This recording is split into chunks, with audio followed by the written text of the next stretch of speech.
what in the last 5 years, what technological innovation in the business of lighting do you think has had the biggest impact on the business? Big question. I would say it's the entire suite of virtual production tools, from Unreal, stagecraft, including the motion capture tracking, including our environmental lighting, video wall. That to me changed my job completely. Before it was gelling lights, like you said, LEDs change color, but now we're getting to the point where I want to play video back on all the lights. The color has to be right. And so I think to me that whole suite of tools is the biggest change I've seen in my job. Awesome. Cool. I can't speak to the lighting as much specifically. That's become more and more part of my world in the last few years. But certainly, I was DP in camera department for 15 years, and then I was working on a show. I had a side gig doing head cams on video games, and I was talking with somebody, and they were like, "Oh, you're a camera guy. Hey, would you want to come with us to Australia for 5 months, work on Thor, and do simulcam?" And I was like, "What's simulcam?" And they're like, "Don't worry about that. We'll teach you." And so I went out and did that, and really had my eyes open to this world of virtual production, which has existed for quite a while, but oftentimes in little separate pieces, with previs, techviz, motion capture, digidoubles, whatever that may be. And I did that for a while, and then I got asked by my then employer. They're like, "Hey, there's a gig in LA we really think you'd be good for. Camera tracking is going to be really important." And I was like, "Okay, neat." And came to LA and walked into a stage and met this guy. And I had my first experience of seeing a camera moving, the virtual background moving in sync with it, the proper parallax, the reflection, the perspective correct reflections, all that stuff, and it really blew my mind, and I sort of haven't looked back since. And to your point about technology, it's many different things and methodology that's just sort of constantly evolving. Yeah. Yeah, I definitely agree with all that. And I think also just the collaboration that's been happening between departments. As you were saying, a lot of these guys who come from video, from camera, are learning more about the lighting side. And I've seen the opposite in our department, where, lighting guys are learning more about the video side and how they can interact and play with one another. And so it's been really kind of fun over these past few years working, with ILM and you guys, and try to figure out how we can communicate with one another and how we can drive each other's content in some cases. And there's a lot of different use cases where sometimes we'll be getting content from them that we can then drive to lights, or sometimes we're running an effect that we can send parameters to them, which can drive content on the video screens. And so I think it's just really cool to see how this has blossomed in the past few years. Yeah, these guys pretty much covered it, but I do echo what Tom has to say. The collaboration between the live visual effects in our department, the volume, has really it's amazing what we can do now.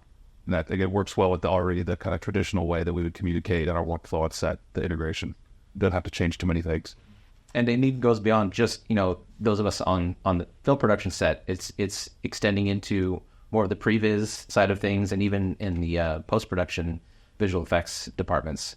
I've been on some shows lately where, the VFX guys will come and see what some of the previs that we've been doing in lighting. And then, so you're having these more open lines of communication with other departments that didn't traditionally used to happen, which I think is really cool. It all this came from someone who thought of doing this. Who originally but organizationally, was it a director? Was it a producer?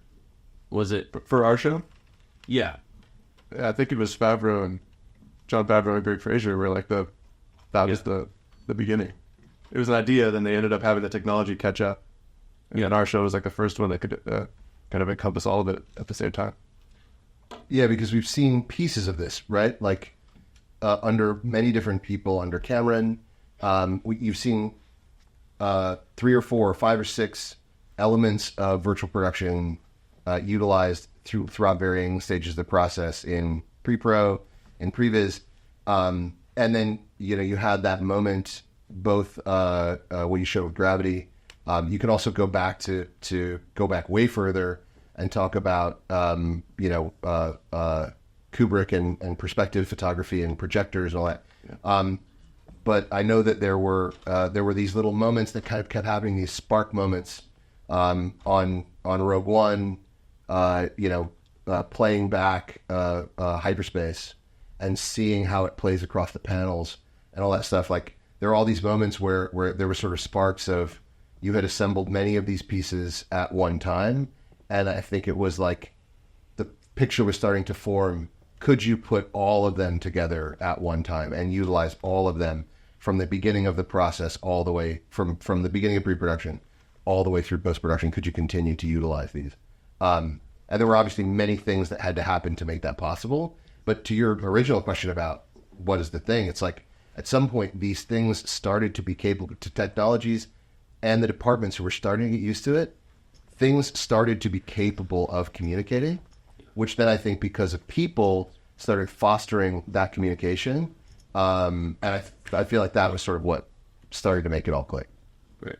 I'm going to allow order my original plan, but because you brought up this topic, which is collaboration, right? And I think that's actually more important to talk about now because you kind of led into it. Because your collaboration is completely evolved. I mean, pre all this, how many times have you ever had to deal with virtual production soup? Or not? Well, virtual production soup is Onset.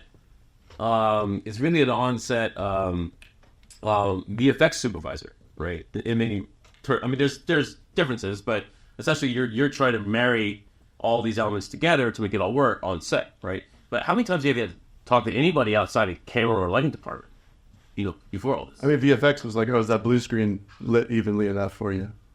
And now it's like, oh, hey, that highlight's a little hot. Like, can we change the brightness? Can we get a little bit more contrast in the background so that it matches my lighting? We're having a much more open dialogue between the foreground that exists and now the background that essentially does exist in the virtual world. So, yeah, I mean, we would never have collaborated like this. Yeah. Otherwise. And it was interesting because when I started season 1 and season 2, I was working with camera department. That was my wheelhouse, right? That's where I came into it. But I knew these guys. Like I would sort of watch what they were doing. I would have little moments of interaction, try to pass communication back and forth, whatever. And I feel like it was really on Book of Boba Fett where I became a part of that conversation. But yeah, I mean, one of the things that I thought was great about the spirit of season 1 was, and something that I think, my team really prides itself on is listening to the feedback. Like the tools that we want to provide, the goal of them is for them to be filmmaker friendly tools. Like you should not have to extensively learn our lingo, our tool set. Obviously there is a whole evolution. You want to get into this thing and there's things you need to know. But when from when we started to where we are now in terms of how those tools behave, that there are tons of people on our R&D team internally who know Jeff, who are like, what does Jeff think about that? As we're looking at tools, and it's like, that's awesome. That's the like, who is the super user? Well, we have internal super users, but yeah, like, is this light card tool going to meet the needs that we know that you have? Like, yeah, all of that has changed wildly. And just clarify, what does this collaboration actually look like that you're allowed to say in public? So it depends on where you want to start, right? Like on a shoot day, we're near each other quite often. There's monitors, just like any other film set that's a large film set that has a lot of monitors, right? There's this interplay that happens in a couple of different places. And it depends on like where we're touching, like what parts of the department are touching what parts. My personal interaction on a day-to-day basis is in my team, we've got color operators who are like blending the digital content to the practical content. That's all done in collaboration with what lighting is doing, because as the lighting changes on the practical, we follow that. Rarely are we leading that, though if the environment was like super green, right? Like we're on a planet with a green sky. Well, okay, I'm obviously making a big contribution. I'm pushing a ton of that in, right? But there is on a per setup basis, when we go to the ADs, setup by setup, I'm checking in with you to go like, what did you tell him, right? Because I'm following to some degree. I'm gonna take longer because whenever lighting is sort of landed is when I get to put my final piece on and shore it up. And then if you're talking about a bigger thing, like there's a known scene where there's going to be complex interaction. There's a sequence that we had. If you guys might want to talk about it, but there's sequences that we've had where there's way more intimate interaction. But then on the front with these guys, like I also have an engineer on my team who, when we're doing DMX integration, communication, whatever, they're going to come down and talk to them and try to figure out like, what channels do you need this to be happening on, or where are we listening to? Where's that cable going? So yeah, it's every day, all day. Like season 1, I didn't touch the iPad. I had no control over the volume. It was mostly like they were kind of a separate department. And now I get my own iPad. I kind of help design the light card system. So now I can add my own light cards and have, full XY color temp control. So now, to me, like without that like R&D team supporting me, it would have never happened. And without his support, it wouldn't exist. Yeah. So truly, like the collaboration with this guy, I mean, we're lucky because we've known each other for 6 years now. Working on the same space, the same stages, the same general crew. That's one thing that it's tough for all these other virtual production teams. Like they don't have that same level of familiarity. They have to prove themselves every time they go into a set. So I'm very lucky to have this guy in their ILM team. So it's not exactly a 1-to-1 with other studios and teams. Well, I mean, I think that's why I think panels and public panels of talks like this are critical, because you guys clearly work together well, because you succeeded, right? And I think success is not magical. I think success comes from open collaboration and common intention and a desire to work together, right? Which you're showing. So I think that's why I wanted to get into the process of like, when you show up, what does it look like? Because that describes to everybody else. It's not a trade secret. You need something. There is a problem. Well, who's going to solve it? All right, and that's you, or the other way around, right? Yeah, I mean, one of the things I said this is a joke earlier when we were talking about it, but it's true. We're on comms together. We have Bolero systems. We're all on comms together. And there's a channel we share, right? So the DP can talk to all of us directly, because to your point, who solves the problem? Like, it's not always clear anymore, right? Like, hey, this needs to change. And that might be all of us looking at each other and like Jeff going like, hey, can you come down one stop outside of Frustum? And for people who don't know this part of it, when you're in a LED volume, sometimes people call it the magic window, but wherever the camera's looking at the LED wall, the perspective correct part that parallaxes, that's a frustum. If you hear me say it, that's what that is. Yeah. But you have different controls of things. And so that might be your solution to the request that DK made might come through us. He might ask us to change the contrast on something in the background, and we're messing with it and it's not working. And I realize it's because a mover just came on and it's grazing the thing, or a piece of set deck moved and now there's bounce that's washing onto the wall. So I'm going to come talk to Jeff or Akira Bud. And so I think that that being able to communicate, like you said, common intention. It's like there's a problem that needs to be solved. Yeah. We're all there to be resources to solve that problem or achieve that creative ask. And as we've worked together and started to learn what the tools of the system, I certainly needed to learn more about what you guys do to understand how we could be helpful and how we were being harmful, like what we were doing that was not helpful to your process. So that in that moment, your group troubleshooting and presenting answers so that the DP can make the choice, it's your solution. That's what I want. And sometimes I've seen you do this where if we're short on time and you think that you want to pull panels from the wall to put a light in, like flying a light card up into that space, and it's not the right tool for the shot, but it's like a scouting tool to figure out, like, is that the thing? That's not enough. Okay, we've got to pull these panels. Yeah. And one thing that that I wanted to actually hear from is from the two guys on the other end of the stage that I've been talking a lot less, which is going to change in this next 5 minutes or more. Is the evolution of collaboration and the change of past technologies has hit you guys like a freight train, right? Now, one thing I want to know is, first of all, because not everybody understands what a lighting product programmer does these days.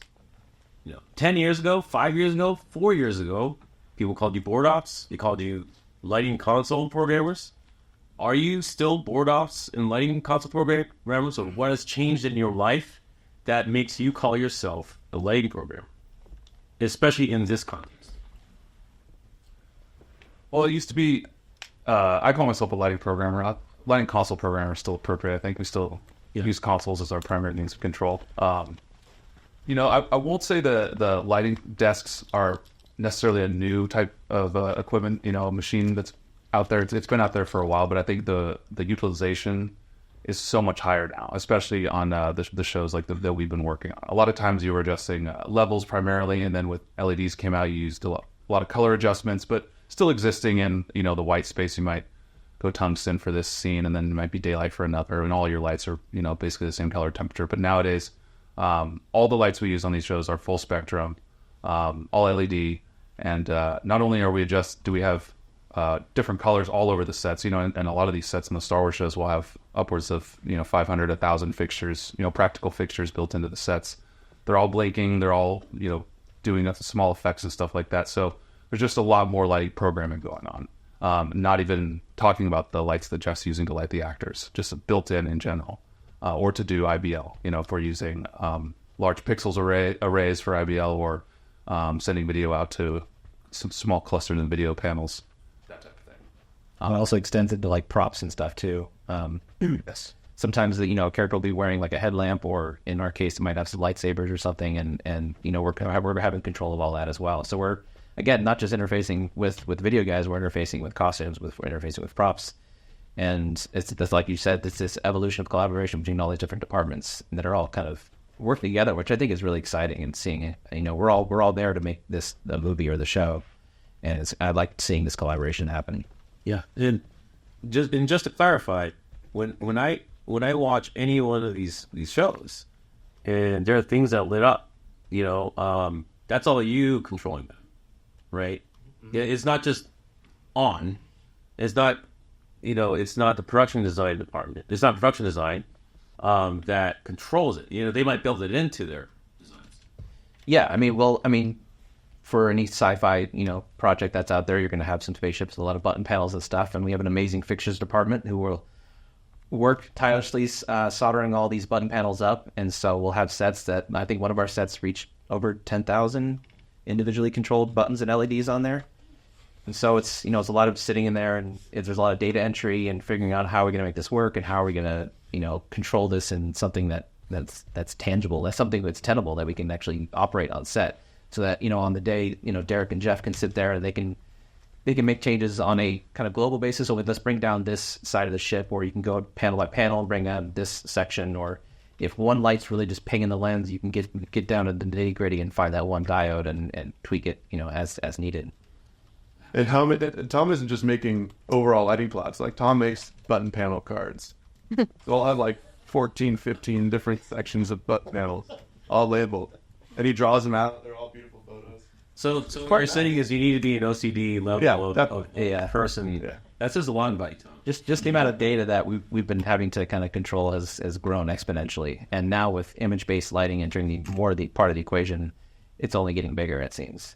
So with all these lights that you have to control and keep track of, how do you organize all this? Is it all in one console, or is it multiple people running the same console? Like, how do you get your mind around? Derek's the one who kind of set up the show file from the get-go, but we've got 6 or 7 stages sometimes, and we do have them all networked together and running one massive show file. One show file. Yeah, just kind of crazy. You also multiple units shooting simultaneously sometimes too. So yeah, so I'll have first unit, we'll have a tandem unit, and then me on the rigging side, I'll be ringing out a couple other sets. And so we all work. It's multi-user sessions. So it's one show file, but so Tom could be patching a set on another stage, and I could see what he's doing if he wants, and can hop on the phone or the radio and talk to him. Same with the other unit. Sometimes we'll have the monitors up from the other unit shooting, and Jeff can make me maybe adjust the light secretly for them or something like that. But yeah, so it's one console to access it that I operate, one console programmer per unit, I should say. Wow. So the collaboration of all this has changed drastically because, I don't remember having any project I ever worked on that had this level of detail that you had to handle, right? So now, what are some of in this evolution of technology and collaboration, what do you feel like in the future you need, or in the present future, as in the next week, as in yesterday, just immediately yesterday, what do you need and you feel like the industry needs? Are two separate things, or they could overlap to help you in your products? Oh man, I mean, honestly, it's like education of other departments. Like right now, essentially an issue we're having right now is we're running video content off of lights.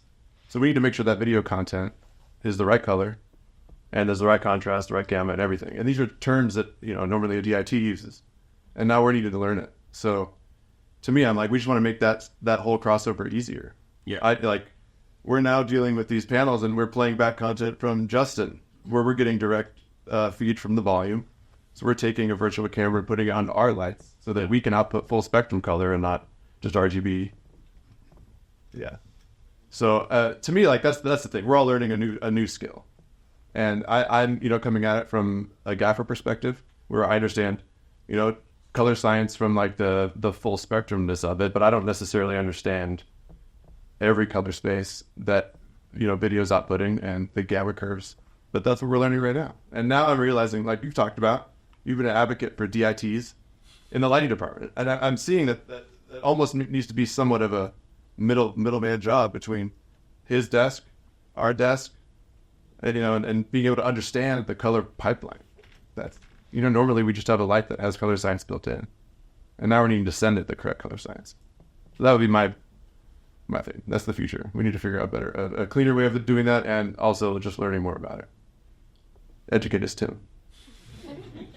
Yeah, for us, it's because this is, the right now problem is developing a workflow around this on our side. That every time we do this, we integrate in a new way.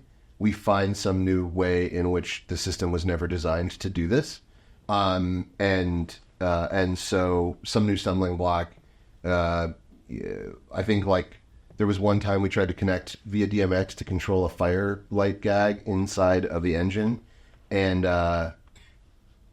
something happened, and we received like 50,000 DMX transactions in like 1 second, and it crashed the machine. And we're like, oh, there should be a safety to stop that. And then very recently we were doing something, and the DP was like, hey, go up 2 stops on the wall. And I'm feeding him content, and I go up 2 stops on the wall, and the light goes up 2 stops. And it was like, we need to cordon off the feed that we're sending him from global adjustment. So, it's a constantly evolving thing. Same thing. I feel always like I need more education. I sort of have some hand in things related to the art department because the sets come to us through the art department, through the virtual art department, environments department comes to us. We're involved in calibrating cameras and lenses. I'm always learning more about that. We're getting deeper into this collaboration with lighting. I'm trying to learn more about that. And thankfully, I've got a team of, I collected as many people much smarter than me as I possibly could in many different ways of being smart to help with this process. And so, like, depending on what question you come to me with, I'll be like, Elvin, who's my engineer. And then I'll send Elvin to go talk to Tom. But yeah, just try to figure this out. Genlock, that's a thing that, like, I feel like wasn't always in lighting department's wheelhouse, but now it is. And all that stuff. And just to explain, what is Genlock to the people here that are in the lighting department that don't know what that is? Genlock's traditionally a primary concern to cameras, and it's about syncing multiple cameras to the same exact frame. When does your shutter start opening, and when does it close precisely? It's very important to our department because we have to keep the camera's shutter in sync with the LED wall, so you don't see the refresh rate of the LED wall because it's a giant screen. But that same thing is important to our motion capture system. It's important to our LED wall. It's important to the cameras. And now for some lights which utilize a video processor, we also want to be in sync, because if that gag happens on this trigger, something else, again, I don't know, it's ever since we've been working together, it's been a thing you've had to think about, but latency, signal latency. And now controlling the latency, the time that it takes from when you click the button until the thing that you want that button to do happens. We have many different systems that have different latencies. And so when somebody pulls their gun and they pull the trigger and it's supposed to go, if that's happening on a light, on a fixture, the prop itself, the LED wall, all that stuff, we all have to get in sync on that, because I'm probably last, right? I have probably the most latency between when you click the button and when the wall does it, but not always. So it's not two guys and gals or whoever in different parts of scent. Sometimes it is, and sometimes it is. Yeah. I've had to do that. Sometimes the electric. Oh, yeah. I've chased him around, or Ray or Emil have chased with a tablet, and we're standing next to Derek and just going huh? And we don't want that to happen, but if you keep trying to send that DMX signal and it doesn't do what you want it to do, eventually it's just 3, 2. And how about you two guys? What do you think about what do we need? What do you need? I mean, I think training is definitely important, because we're definitely, as we've been discussing here, there are a lot of new terms, a lot of new technology, and a lot of new softwares coming out. And I think it's important to stay hungry in learning new things, because just new things are coming down the pipeline always. And it's I've been working in Vectorworks for a long time. That's kind of been my wheelhouse, but now I'm starting to learn Unreal and Blender and all these other programs. And I think it's fascinating. I love learning it, but it's coming more out of necessity, as these other departments we're collaborating with are working in these workspaces. And Rhino as well. Our department builds stuff in Rhino, and how we get the Rhino files and then break it down from there. So it's important to enjoy the process of learning, because that's what it's going to keep you going forward and keep you relevant. Yeah, I agree with all that. Color science has kind of been the biggest thing for me to wrap my head around the last year or so. And Tim, you've been a huge help in that department. But education software, there's always new software coming out. We're embracing a new media server software right now, and even a new lighting control software as well. So, yeah, always be learning. Always be learning. Yeah, I'm still trying to figure it out myself. So I we're getting closer to the end here. So I think I don't want to always just be a pundits guy. It's easy to get to this talk and hear you guys talk and think, oh, well, that's not for me, because you guys have Disney budget, you have Star Wars budget behind you, right? But I've tried to focus things more on what's universal, right? So what takeaways do you think that someone should have about all this advanced technology and collaboration and also learning? It's a specific context that you've had. Now, if you were to work on an indie feature with none of all of this, would you approach it differently? And if so, what do you think you could take from this into that? Well, honestly, $100,000. what? The budget's $500,000. It's not even $1 million. It's not even No, it's fine. I mean, there's a ton of LED manufacturers out there that are affordable. A lot of them are integrating color spaces, and you don't have to use IBL. We've been doing it for a long time without IBL, so I would say that if you do, media servers aren't super expensive. A small console is not super expensive. So to me, I'm like, you can do all the same things we're doing on a smaller scale. But I would say IBL is a hip term right now. I would say if you're doing interactive lighting, if you're doing reflective surfaces, it's great. But for lighting faces or just, you don't need to use IBL for everything. So I would just say, like, shoot it like a normal, you could do it with cheaper lighting, full spectrum. I'd be happy with that. 500K. On two fronts, like one, out of all of this, I learned a lot about fixtures I didn't know a terribly large amount about. And I had a low budget feature to shoot with well under 500,000.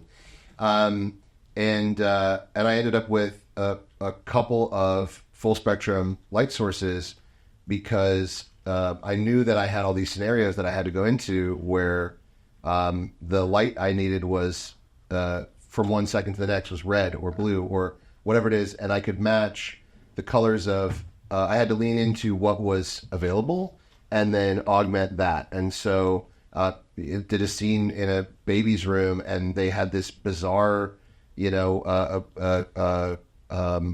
of mobile. There you go. Thank you.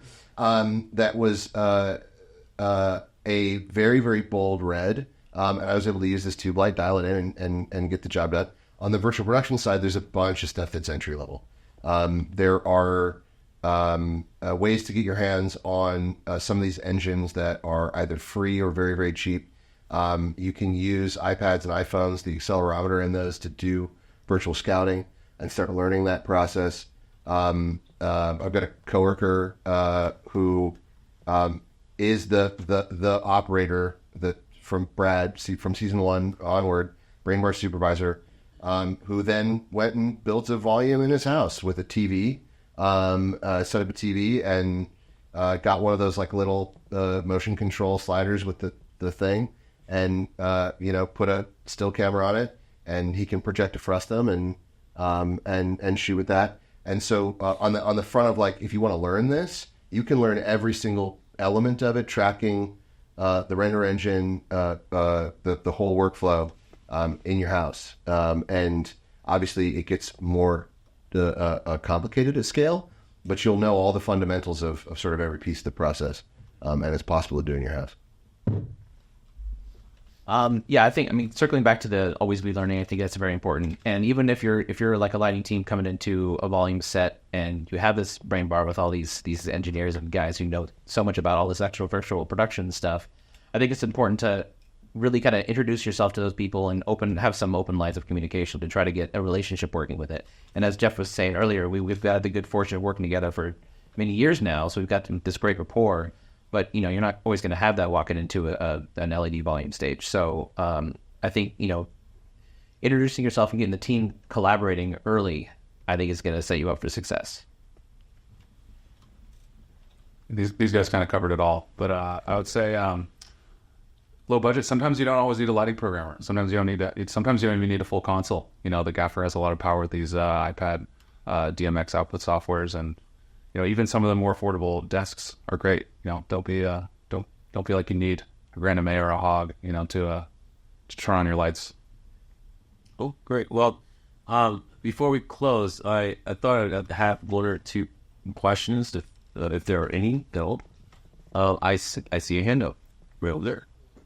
Hey, to our programmers, just quicker, what do you guys think DMX's future? Is it going to stick around, or are we going to upgrade to something? Like DMX 512 specifically? That's a good question. DMX is so robust and it's just everywhere. I don't see it going away anytime soon. Even like lights that accept Ethernet and it's getting streaming ACN. It's converting it down to DMX. So that's where we live. Unfortunately, DMX has a lot of limitations on parameters and stuff like that. But it's such a robust protocol that I don't really see it going anywhere for quite some time. Yeah, we've even had issues, trying to. A lot of fixtures do receive streaming ACN, as Tom said. But honestly, that sometimes can introduce a lot of problems with every fixture being responsible for decoding, the stream. Especially if you have a network with hundreds of universes on it, you could have, major latency between even the same fixtures and same manufacturers.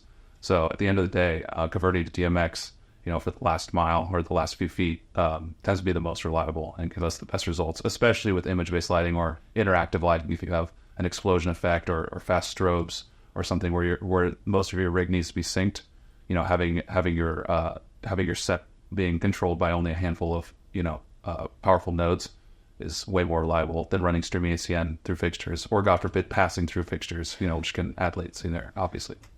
And also, I mean, even if you're doing like an exterior set where you have like condors way down the street, we've done things where we've had a wireless network bridge to kind of pass streaming ACN down the line, and we can do it that way. But again, you can run into some latency things where if you're down a few city blocks, it might be a couple seconds, could be even longer if you're trying to hit a queue.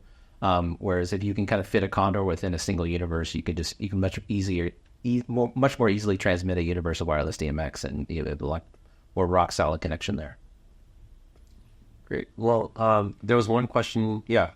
Well, this is the last question, by the way. Okay.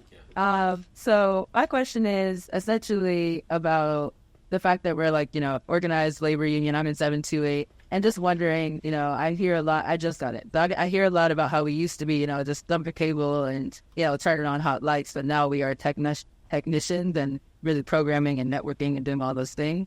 Do you all ever think about seeing the changes reflected in the industry, reflected on the back end in like our organized labor, our wages, our, training, education, stuff like that? Do you have conversations about those things? I mean, it's not reflected yet. I think it's slow moving, to be honest. I mean, we have conversations with our union quite a bit about it. I know we've had some union delineation things happen on our show. Just it's like, oh, you're now, controlling video wall, and I'm like, yeah, but it's a light source. Like if it's on camera, I can see where. So I think it's a constant discussion. I mean, our jobs are changing monthly, it seems. So I mean, we need to keep that conversation going. I think that's the whole thing. Is like. We need to let them know that this is happening because not every set is like ours. I'm not, I hope more sets become like this and become more technologically advanced, but I think we just need to make sure that the unions know that this is changing, and maybe more positions need to be created because it seems like we're running into that right now. Like there are a few positions where I'm like, oh, we need this guy. They don't exist. So then no one's going to want to pay for it. The producers don't want to approve it. They're like, why do you need this? That show didn't use it. And I'm like, yeah, but this show hasn't really happened like this. So yeah, I think keep everybody in the loop and hopefully we see a change. Collaboration. Collabs. Oh, God. All right. Well, thanks, guys. I appreciate your time. The show's going to end in about like 20 minutes, I think. Right. So if you feel like you have any other questions to me, you can direct them towards me. Or to Aputure, we can shut all these questions, or you can approach these guys or afterwards too. So thank you very much. Thank you.